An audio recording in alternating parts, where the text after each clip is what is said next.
Welcome back to the $1 million Tipping Point podcast. We have Nancy Erickson on the show today, and I think you guys are going to find this interesting. She is someone who I've never interviewed in this industry before. So I'm really excited. She does publishing and she helps people write books. So if you're a book reader and you love books like me, stick around. This is going to be the episode for you. So as a reminder, this podcast episode is brought to you by Corporate to Contract, the place to go if you have corporate or office experience, want to take the skills you have and become your own boss, get financial and flexibility, freedom in your life, all of that good stuff. If you love the podcast, don't forget to sign up for the Tipping Jar of Wisdom, where you'll get exclusive content to your inbox every Thursday from guests like Nancy, who will tell you how to grow your business. So head over and connect with me on Instagram at virtually Kiri or LinkedIn, Kiri Mohan. I'm the only one.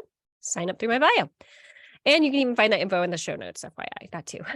All right. So Nancy, hello. Nancy Erickson, the book professor, coaches business professionals to become authors of high-impact nonfiction books that will establish them as experts in their fields, increase their credibility, help attract a following, and expand their business. When the book is finished, you can take each chapter and repurpose it to create other revenue-producing products that include seminars, workshops, online training, podcasts, and online courses. In 2022, Nancy was named a top 10 book coach in the U.S. by the Coach Federation. So hello, welcome again. We are excited to have you here. Hi, Kiri. Thanks for having me.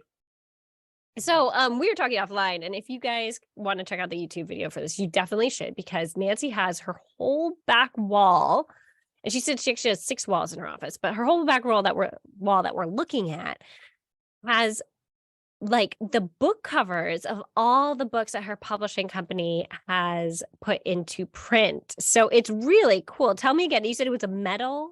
Yeah, they're metal prints. And then, like I told you, it's like every time we release a new book, I get it's my reward just for me to get a metal print of the book cover. And I'm one of those people who it's like, I have to see that I've actually done something. And so that's my motivation is I'm always pushing the author. Let's get to the point where I can get a book cover on my wall. So, I love it. Now it's kind of a thing because people will come to me and say, how do I get on your wall? And I said, well, let's read your book. Yeah.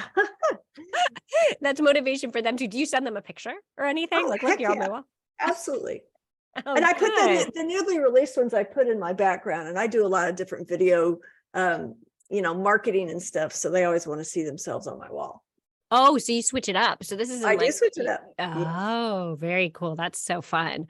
Okay, so tell us about your business. You own 2 book-related businesses publishing, The Book Professor and Stonebrook Publishing. And I know under one of them, you have coaching in terms of personal book coaching, group book writing, mastermind, and self-directed book course. So tell us a little bit about that for our audience. Yeah. So just a little bit of a backstory, if I may. My original career was on high tech, and I worked for IBM and Oracle. And then I guess it was 2006, my father was diagnosed with a terminal brain tumor. And so I quit everything to be with my parents during that time. And of course, I was making middle 6 figures in that corporate job. So after he passed away, I came home and I thought, well, now what do I want to do? And I had always loved writing. I had always wanted to be a writer. And so I thought, well, maybe I need a little more training this. Anyway, I went back to school and got a master's degree in writing, an MFA. And then I was asked to teach, join the faculty of the university where I graduated from, which is one thing that's good about being an older student. They already take you more seriously and know you're a little bit more mature. And then I started the nonfiction publishing house at that time. And I really wanted to concentrate on material that would either save lives, change lives, or transform society. And business books do that. And so my motivation, Kiri, was that, we've got a lot of problems in our world, and it's really hard to even name what they are, much less solve them. But I honestly believe that the answers are trapped inside of people like you and your listeners. And that when you simply tell your story, what you've been through, what you've overcome, what you've developed, what you've gleaned, a new process you've come up with, that you become the source of 2 things that we can't live without, which is hope and help. And I think that in our businesses, we're all offering hope and help within our own little zone of genius, which is why you're doing this this podcast. You're offering other women entrepreneurs hope and help to be able to pop over that 7-figure mark and really step into their, wealth and such. So, and their success and their greatness and whatever all of they need. Like a lot of this is like getting out of your own way, getting over your imposter syndrome and just trying to work through that. So you probably see that a lot with the I've been authors through that you take on. Yeah. I've been through it and I see that. And that's one of the things that we do. So the two businesses I have, so Stonebrook Publishing is an award-winning nonfiction publishing house. And the first 2 books that we released were very successful. One of them was written by a Holocaust survivor who'd gone to school with Anne Frank. And we ended up doing a book release in Amsterdam at their school, which was really cool. How old were they at that point? They were in their 80s. Yeah. Wow. Yeah. No, some of the people who were in the book were actually at the book release and stuff. So it was crazy. But then the second book we released was written by a woman, a local woman here in St. Louis. But anyway, we ended up getting back cover endorsements for that book from Sir Paul McCartney and Cindy Crawford. So I was like, what book was that? Wait, share with us the title. It's called A Life in Parts by Loretta Goebel. And so at any rate, we were getting, which those were great, right? But we were getting a lot of manuscripts that had the seed of what we were looking for, which is this transformational material. But they were so poorly written, we couldn't do anything with them.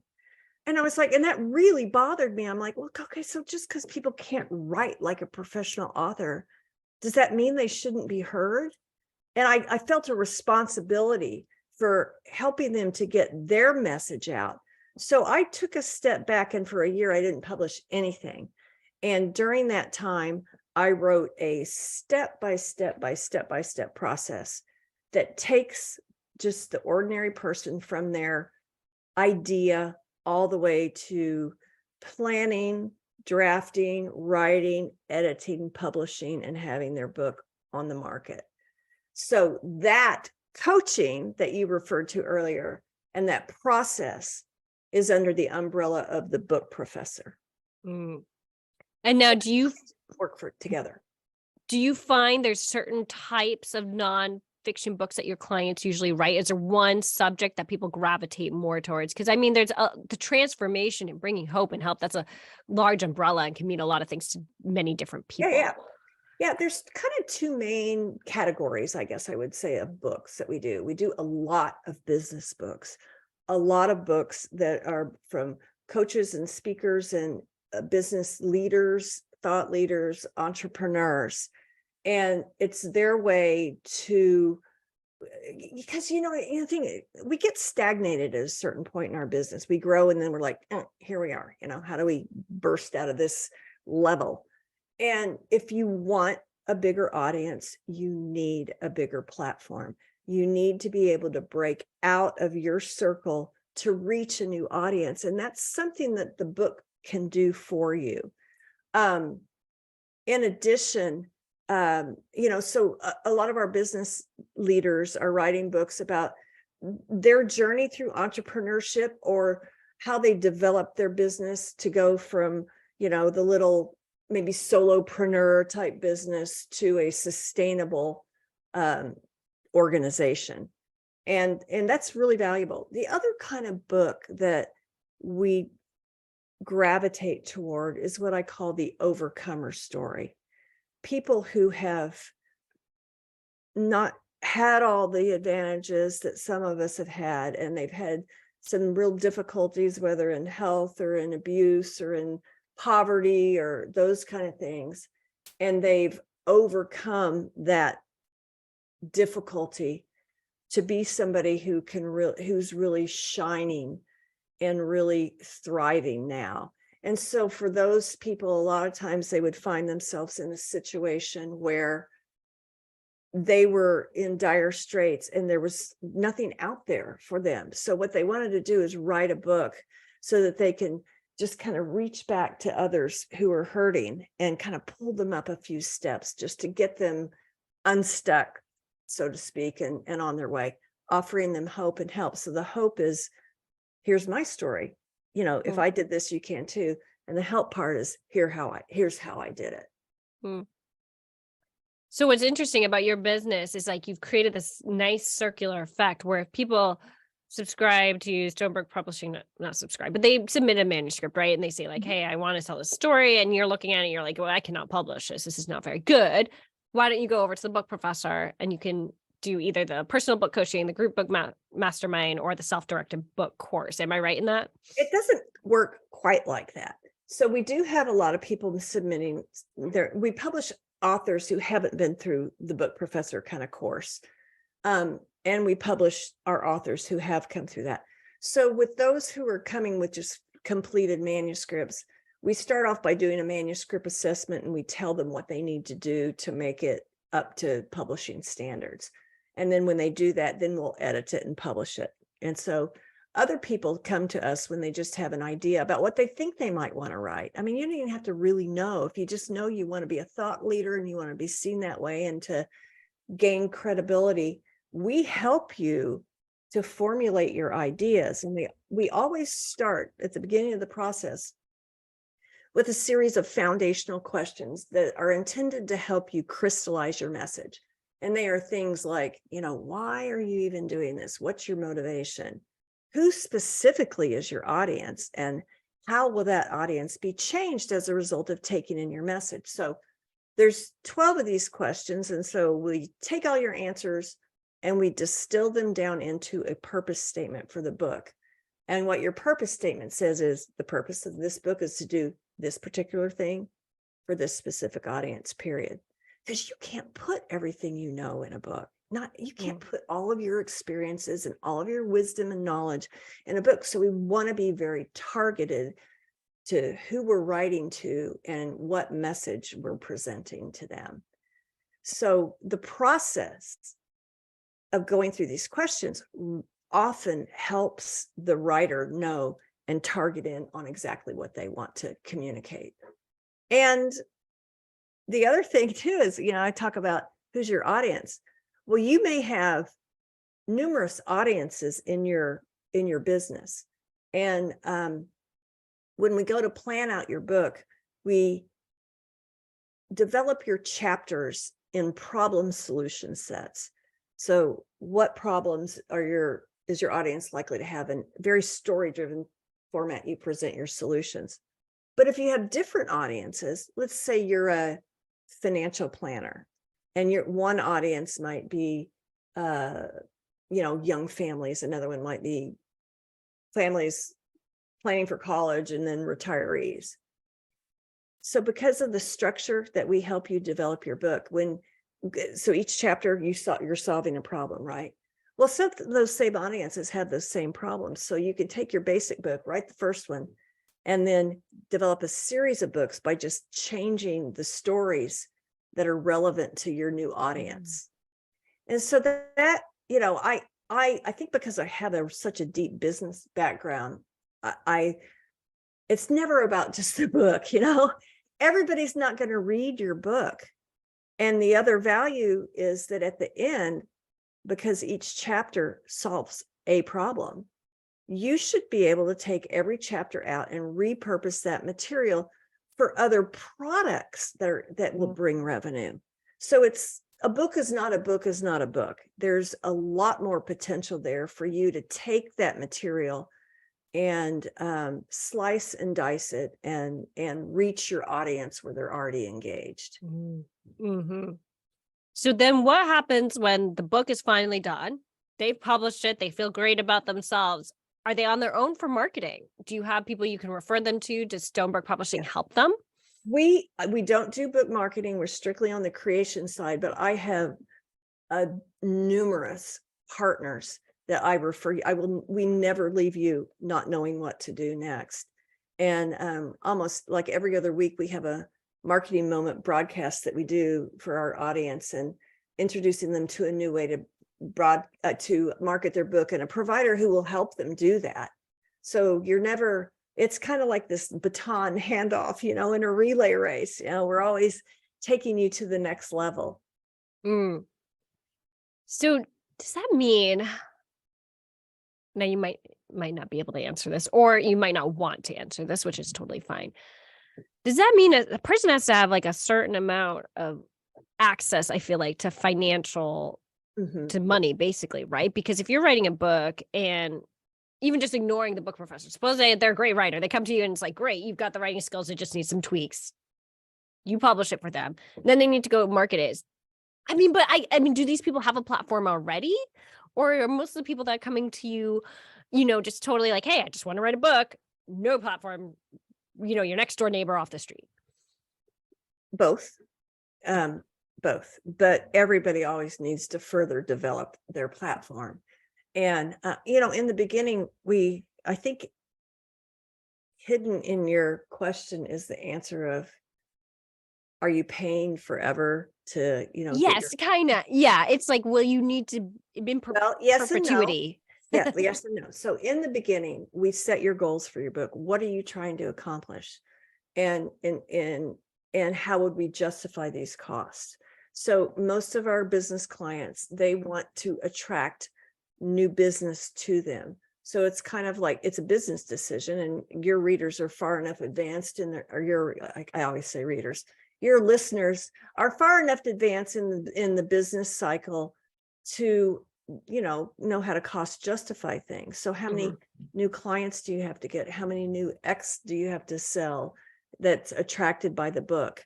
And that's normally how people are evaluating their investment. So on the marketing end, you're definitely you probably already have a website, so you incorporate that into it. And you probably are, if you're a mid-6-figure business now, you already have some marketing going on. So you incorporate it into that. But we could teach you how to target it on the book. So a popular way to market your book, and you're probably going to love this, Kiri, because it's what I'm doing right now. I'm being a guest on a podcast.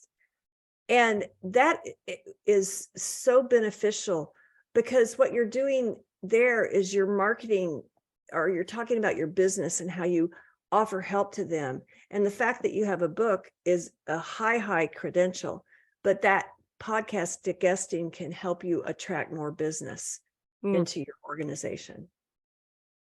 Especially as podcast listeners are generally pretty loyal. Like they are. How do I explain that? Like the stats out there, which people don't really even realize with podcasts, is that if you get 30 listens, which doesn't sound like much, but you get 30 listens in 1 week after. So if you and I, we launch this episode tomorrow, it's a Thursday today. So tomorrow's a Friday. And then we get 30 listens by next Friday. That means you're in the top 50% of podcasts, just because you have 30 people who are devoted, who are coming in every day. And anyway, I'm going off on a tangent now on podcast marketing, that's but really cool. Yeah. It's why amazing. Guesting is like so good sometimes, because people are like, oh, how many listeners do you have? That's not what they should be asking. It's not how many downloads, how many listens. You should be asking, how many do you get in a week? If they get 30 plus in a week, then that's good. They have a very loyal audience. That means they've got people probably on their newsletter list. They probably got all that stuff. So anyway, that's a tangent, but like I am saying, yes, it's a good idea to, be a podcast guest and to think about that with the marketing, because those people are more likely to buy. But it all starts with the writing, Kiri. I mean, if you're putting your best foot forward, and if it isn't good, if it isn't outstanding, if it doesn't make you look maybe a little bit better than you really are, then you're going to trash your credibility right there. And people give me their self-published books all the time, and I'm pretty impressed. It's not easy to write a book. I mean, it takes time, and they're investing money and all, but I have to tell you that, unfortunately, about 9 times out of 10 in my heart, I think, please don't give this to anyone else. Because what you meant to do was increase your credibility, and you have totally trashed it, because you do not know how to develop a professional book product. And, you can't have your kids do the cover, or most people skip editing and proofreading. Anyway, it's, No, I know what you mean. I had a It's- lot of my guests have books, a lot of them, and some of them will send me their book in advance. And I got one, and it was a struggle to read it. And this person though had a great, I mean, everyone on my podcast makes over seven figures, Right. great business. She was on point with everything, but the book just was a little bit. I think it's because you don't know what you don't know. Yeah. And I've read a lot of books that people done. They've had so many mistakes in them. I just like, oh gosh. Yeah. When I get a resume, if there's a mistake in it, I trash it. You know, Yeah. I just like, this is putting your best foot forward. So let's make you shine. Let's really show your brilliance and how savvy you are. I mean, your book should be able to stand shoulder to shoulder with the best out there on the market. So that's almost an argument why you like people should go with Stoneberg Publishing as opposed to self-publishing. Oh, Because you absolutely. help them just make it look professional. You help them make it look like it's something that's going to be on the shelves of your local bookstore. Do they ever get on the shelves of local? Do most people just sell online, or do some people take it to Amazon? Obviously, I'm assuming they take it to Amazon. Yeah, they're always on But Amazon. also- We do international distribution. So your book is immediately going to be on Amazon and barnesandnoble.com. Then other libraries and bookstores and other online retailers around the world will, can choose to carry it. But another thing that people often don't know is that when you self-publish through Amazon, you get a number called an ASIN, and it's your book numbering system is always tied to your publisher. And so when people order that, they know that. So like Stoneberg Publishing is a professional publishing house. And so all of the ISBNs are tied to us as the publisher. When you just publish through Amazon, you're tied to Amazon. So it shows that it's self-published. And that really is not a great credential. I mean, libraries and bookstores won't ever order your book. But I want to, if I could myth bust here for a minute about bookstores. Honestly, bookstores and, what is it?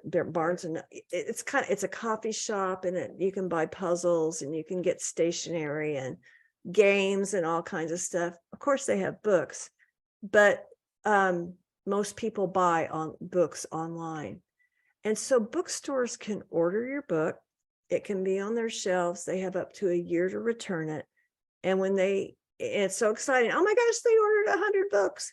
And then in a year, when you get 99 of them back that have been all thumbed through and you can't resell them, then you owe them money back. That's not so fun.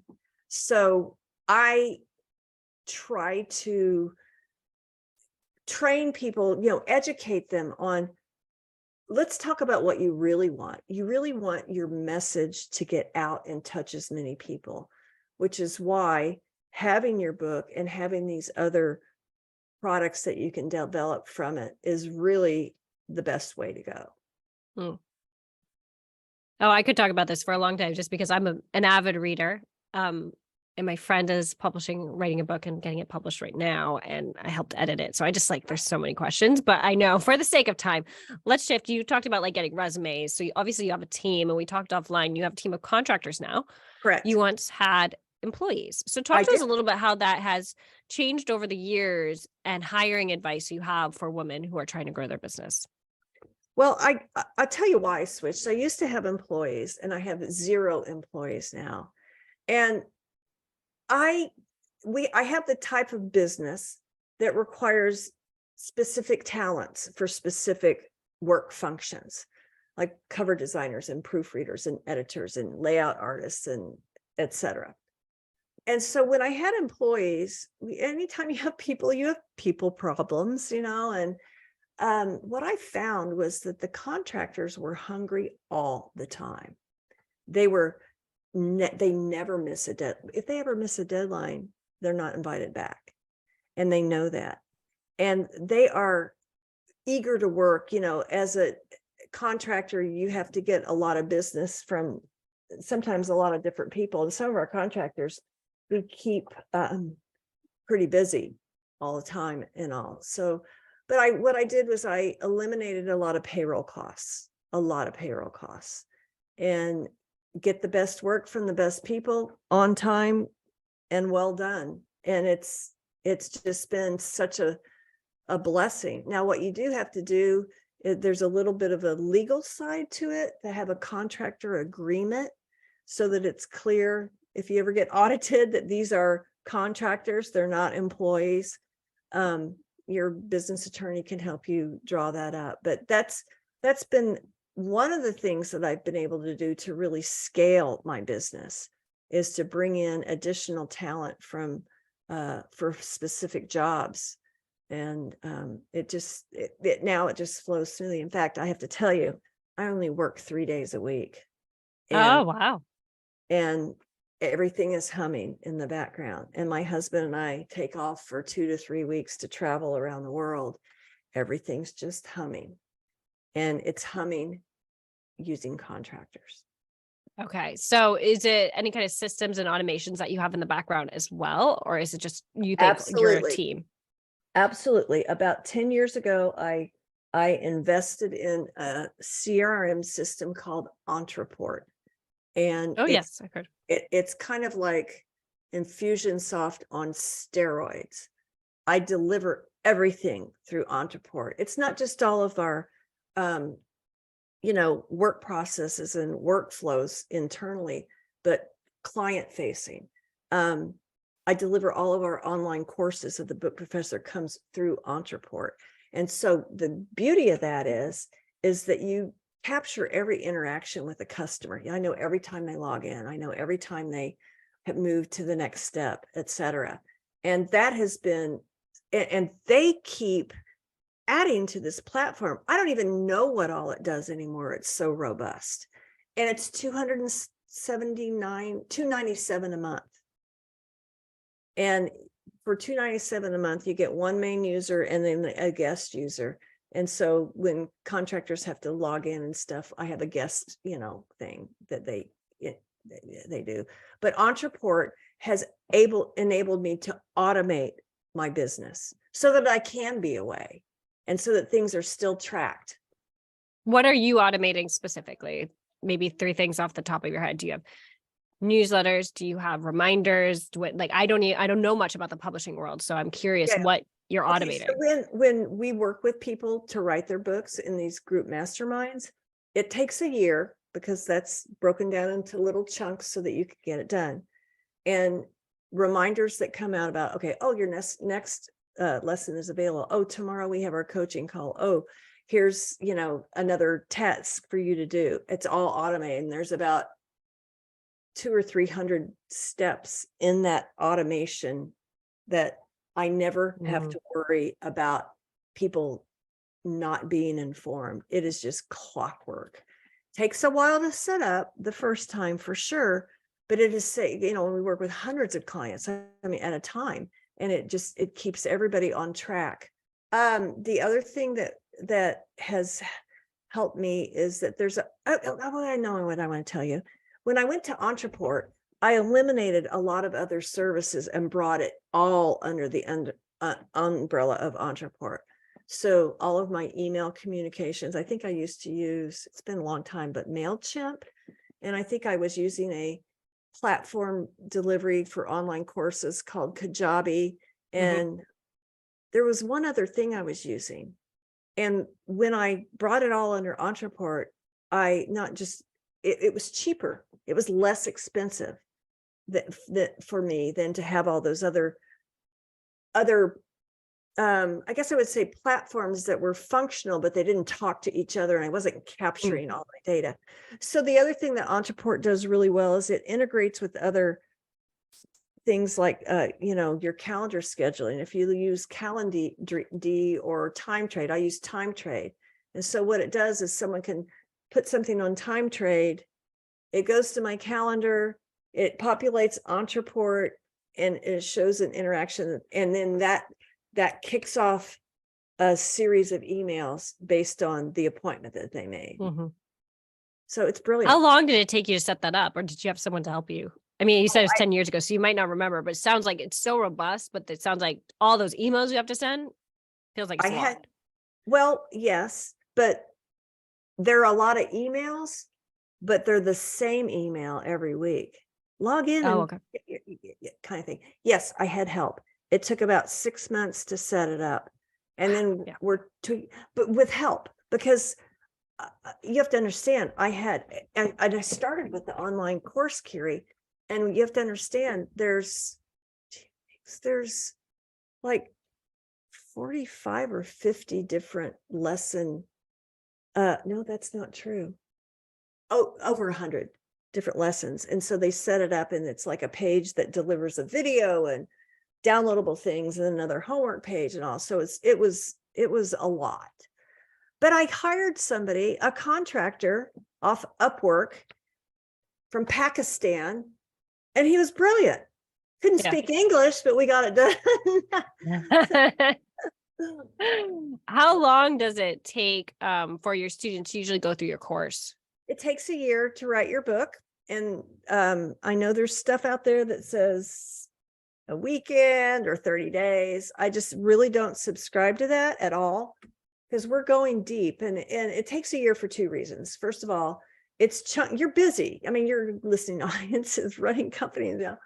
It's chunked in a way that a really busy professional can get it done in little bite-sized pieces. But the other reason is actually probably more important, and it's this: while you're working on your book is working on you, and you have to give it time to breathe and become and create its own energy and its own life and stuff. You're gonna be surprised that stuff comes into your life that you're like, oh my gosh, she told me my book was going to be working on me, and there it is. Yeah. Yeah, but time takes time, right? What percentage of your students, I'm going back to your business here, but like what percentage of your readers or students, I guess, are doing the clients, there we go. Personal book coaching versus the mastermind versus the course. How does your income look? You don't need to give us details, but in terms of percentages. I can tell you what percentage. I can tell you that I only take 10 personal coaching clients a year. Okay. Yeah. Okay. Because it's very, very hands-on. The most popular way anyway is through these group masterminds, because they're just small groups of maybe 5 to 7 writers. And it's so cool because you all just start off with an idea and you progress through this every week, and you're sharing your ideas and you're reading what you've written to each other. And people are asking you questions and giving you all kinds of encouragement. But when you start off with just this idea, and at the end you all have books, and then there's a built-in kind of group of people who are also pushing your book out and really recommending it and promoting it for you too. So that's really a good experience. People like that. How did you build it up that you've got these two businesses, and within one is the personal book coaching, the mastermind, and the self-directed book course, and yet you're able to take 3 days, you're able to take 2 days off a week and only work 3 days? Well, I did that gradually. I started off by taking off Fridays. And I have to tell you something. I felt so guilty about that. I mean, I felt like you're lazy, you're not doing anything, blah, blah, blah. You have you could be doing all this stuff on a Friday. Why are you taking it off?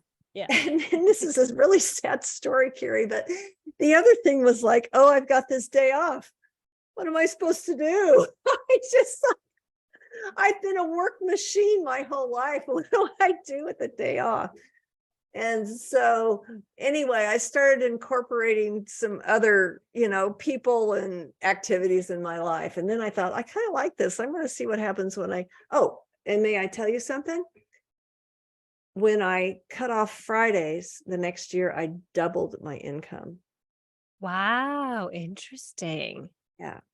So it's like that recharge and the creativity that comes. I hear this a lot. When I'm working, I am so freaking focused. I don't, no fluff, right? Yes. And so then I thought, well, let me see what happens if I take off Mondays too. So I started doing that, and I didn't double my income, but it maintained.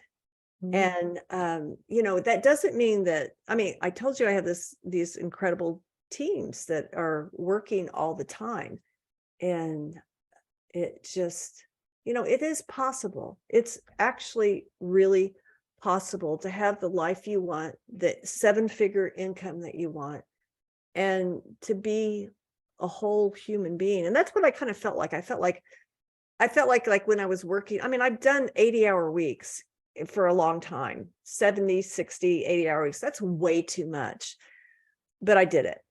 And then when I started my own business, of course, it isn't like, oh, you can take off any time. At first, you're doing those 60, 70-hour weeks. You know, you got to get things established and rolling.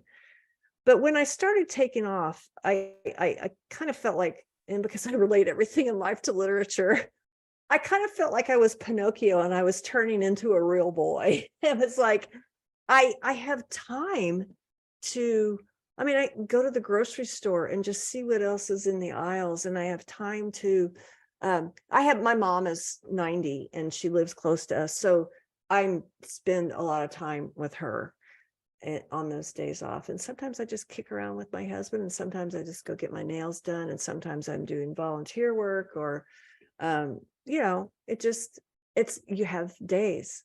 So this is such a good example of a business that's running on its own without you. I mean, obviously you have to work some. I think people get confused when they hear about this kind of business. They think, oh, I can just go to the beach whenever and just sit on the beach. And no, you still have to do some work. Well, I have to tell you, I'm still checking email and answering the phone every day. Yeah. Yeah. But I'm not sitting in this lovely room with all and doing that super hyper focused work. Yeah. Right. Every day. Yeah. Right. So can you give us some advice for women who are hiring their team? How to hire the right people? Well, I have specific requirements for each job function. So book designers, you know, I need to see everything that they've done. I need to see their portfolio. Editors, I have created an editing test for them to do. I give them a really, really crappy 5-page document and ask them to edit it. And they're professional editors. Some of them are really bad. And I want to find that out first, because I don't want to have to be the one to redo it.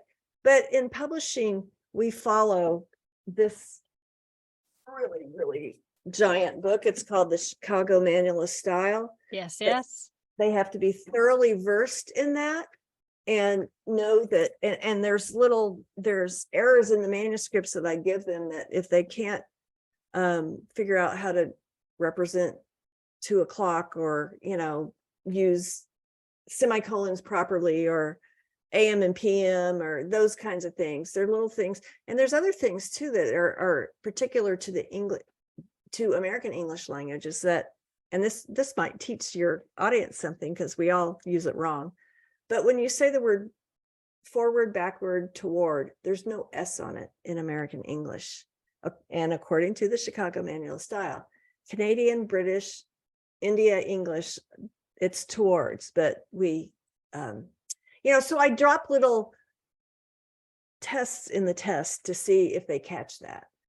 And the ones who do come out great, you know, and we use them, and we give them, you know, easier projects at first, and start ramping it up. Proofreaders, kind of the same test. Not the same test, but they get a proofreading test that they have to correct, you know, errors in a manuscript. So so it's not just an interview and done for our audience. It's testing. Well, no, because they have to perform professional tasks. And so that's how it works in my business.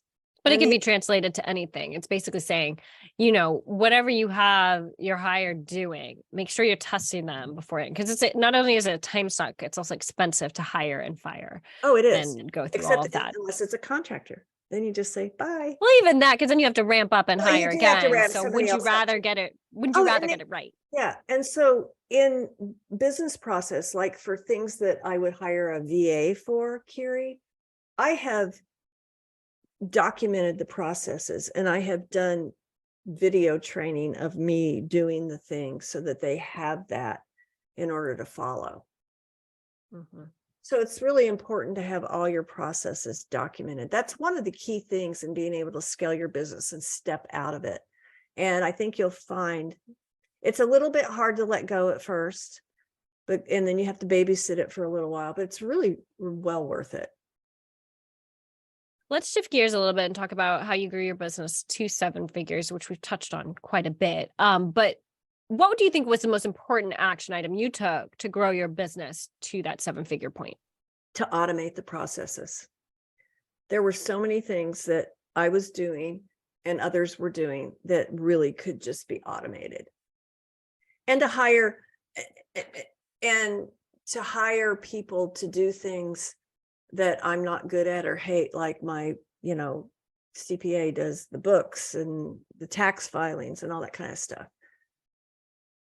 Do you think you, oh, sorry. Oh, no, go. I just say, figure out what your base is. And it's not everything. It isn't everything. And if someone can do it like 80%, maybe you have to say to yourself, that's good enough.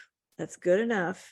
But letting go is hard, especially when you've built up your baby and it's just learning to get good people in place and trusting them to do their job. So do you think you had to change your mindset at all to grow your business? Absolutely. I had to stop being the center of the universe of my work. And it's so hard. It really is like releasing a child. It is really hard, but it's so worth it.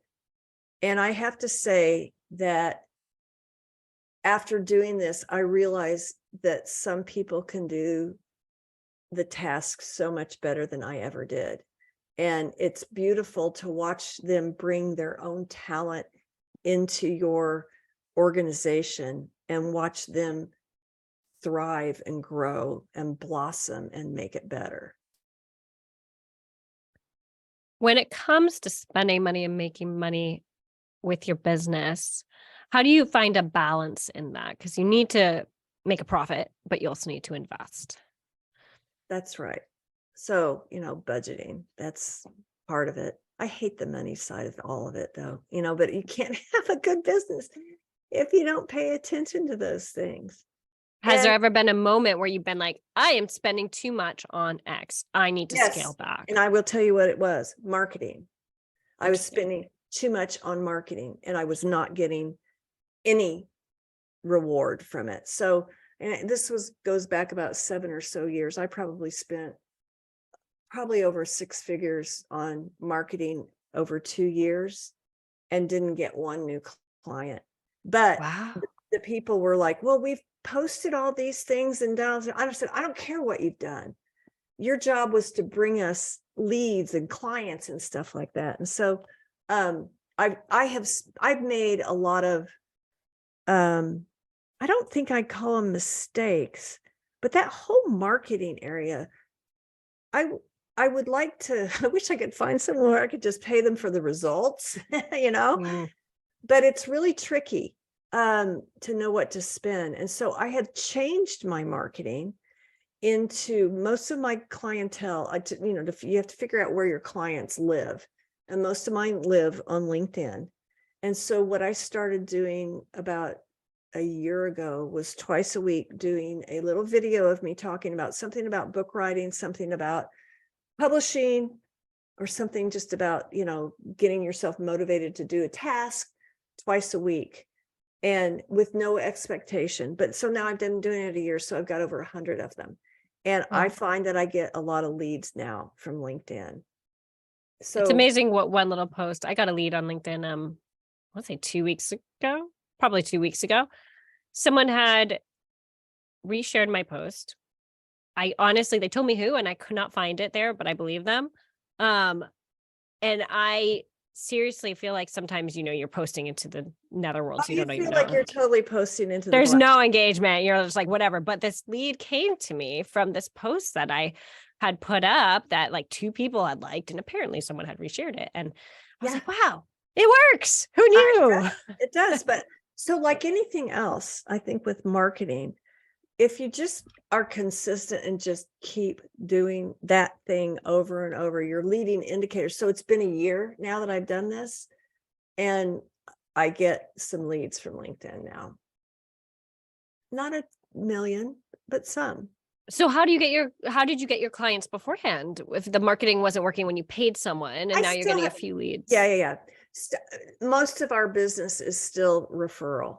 And so we get lots and lots and lots of referrals. How did you get those first clients? Way back when? Do you remember? I don't know. It's like 2009. I'm trying to remember. And I just don't. I mean, I don't know, on a prayer and a wing, I think, Sometimes that's all it takes. Yeah. Sometimes that's all it You know, takes. And it's, you probably and were I have to hustling. say too, that a lot of it is luck. I just can't, I mean, you can work your tail end off and things don't pop. And then sometimes you get just this lucky thing, and then you turn the corner, you just don't ever know what they are. But your listeners are beyond that. They're into the six figures. And so they probably know where their clients live and how to reach them. But when you have a book, it really does those three things: increase your credibility, establish you as an expert, and help attract a following. So it's a good next step for somebody who wants to, like I said, have a bigger platform. Have you ever had a client that was unhappy, and how did you handle it? Oh, Either with the publishing process or with your personal coaching or coaching in yeah. general? I had one client 2 years ago, and I had a really funny feeling when we were, engaging, and don't ever ignore that. Oh my gosh, this woman was a lawyer. We did 2 books with her, and she made my life absolutely miserable. She was so insulting and telling me like, "Oh, you're the worst person I've ever worked with," and blah, blah, blah. And I found out she was an attorney, and I found out that with almost every person she'd ever worked with, she filed a lawsuit against them. So I was just like, I just got to get these things done. Oh, She wow. didn't pay me, I just had to get it past it. And I thought, I am never going to ignore my gut feeling again. It's just, Yeah. it's not worth it. I mean, the emails that she used to send me and stuff. And here's the thing, is that honestly, I end up being really good friends with all the clients we work with. We work so closely together. And it's just like yesterday, I met a couple people and for lunch, and they were former clients, and we just were going blah, blah, blah, blah, blah. I mean, we just know so much about each other. It's a very intimate process. So I knew that this woman had some sort of a mental illness. I don't know what it was, but I had to suffer through it and get beyond it. And then I had to cut off contact. Mm. So she didn't sue you or anything? No lawsuit? She didn't sue me, but she didn't pay me either. Yeah. Yeah. And did you chase her, or were you like, Heck I'm not no, even. no. I was like, this was the lesson for me. That was the cost of learning how to trust my gut feelings about a client. And for our audience, this is important. Sometimes you don't have to chase someone for payment. I mean, most of the time I recommend it, but sometimes if it's just not worth it, if it's not worth your mental health, your energy levels, anything like that, your personal satisfaction, sometimes it's better just to write them off and be done and wipe your hands with it. But the other thing is, we don't have any AR problems. None, ever. That was the only one. I'm like, let it go. Let it go. So what is your long-term plan for your business at this point? Well, I like to keep growing and scaling because of the way that we have structured things with our masterminds and all. We have other coaches who coach the masterminds as well. So I would love my vision for me is I want to keep doing the 3-day-a-week thing and traveling all over the world with my husband and releasing more books. But the thing that really motivates me is helping people to get that message out of themselves and out into the world where it can do its work. And for whatever reason, the process that I developed 16 or 18 years ago, however long it was, the step-by-step process works. And it's just getting better and better and better. And I'm so proud of our authors. They're doing amazing things in the world. And it's, my plan is just to keep doing what I'm doing. I like that. Do you have advice for women as they're trying to grow their business and reach that 7 figures? I would say, don't lose your vision. And there's a weird tipping point that when I stopped driving so hard and started taking a day off, my business grew. I don't know what that principle is or whatever, but when I stopped driving myself into the ground, I started flourishing. I think it has something to do with allowing yourself that mental space, that reset, and that Yeah. creativity. It's why people are advocating for when you go on vacation to actually completely unplug, to tell Oh, people that absolutely. you're not available. And I think that extra day off has something to do with that. It just gives you a little bit of space to breathe, and it allows your brain to be creative without, I mean, how many times, I don't know if you've done this, but I've sat down and been like, I'm going to think about this problem and see if and I'm in my office trying to think about it, trying to write an outline or whatever it is, brainstorm, and it just doesn't come. And Yeah. I think it's because I'm not creative. You're But if I too say, you know what? intent on things. When you get totally away, you come back and you're like, oh, this is easy. Here's the answer. I Yeah. actually just had this last night. Whenever I'm going to work early in the next morning, because that's my zone of genius, working early in the next morning, I will put whatever I have to work on up on the computer. So as soon as I log in, I'm not distracted. You're there. And Yeah. I was thinking about something and I couldn't find a solution, and I went to sleep and I woke up and I had it. And I was like, oh my God, I know. I got it. I'm going to go right now and write it I down. know. We have amazing brains. They're capable of so much, but you can't drive them too hard. You have to fuel them and rest them. Yes. So where can we find you? Share with us websites and Yeah, LinkedIn yeah. profile, So anything like that. If our audience Yeah, wants to and I'd connect. like to say, I would love, if you're thinking about writing a book, or this has kind of piqued your interest at all, I would just love to have a conversation about your book ideas. So you can go to thebookprofessor.com, and across the top navigation, there's a link that says schedule a call with Nancy. And we'll just have a half-hour little Zoom chit chat, and you can tell me what you're thinking about, and I can let you know what my opinion is about it. But that's the best way to start. And you know what? I know there are people out here who are interested. I know that you've thought about writing a book, but I think the biggest barrier is people don't know how to get started. And we can help you over that barrier to achieving probably one of your bucket list dreams. This is great. And I hope maybe one day I'll write a book. I don't know if it would fall under your bucket. I have so many fantasy stories in my head. I actually interviewed someone who she wrote young adult fantasy novels as her decompression. Yeah. That was her thing. And I was like, you can send it to me if you want. I'll read it. Please share, what is one philosophy, mantra, or quote you try to run your business by? Always do the right thing. Yeah. I think integrity has to be at the base of every one of our businesses. And that includes a lot of things to me. Honesty, timeliness, respect, and doing the right thing for each situation. Perfect. So thank you so much for joining me on this interview, Nancy. It's been great. And for our audience and our listeners, make sure you're signed up for our newsletter, because Nancy and I are going to jump on and do 5 actionable items for you to grow your business that you won't find anywhere else that's not on this podcast. So again, please share this podcast so we can grow the show. You can get more guests that you love to see, and you can find me on LinkedIn or tag me at Virtually Curious. So thank you again, Nancy. Thanks, Carrie.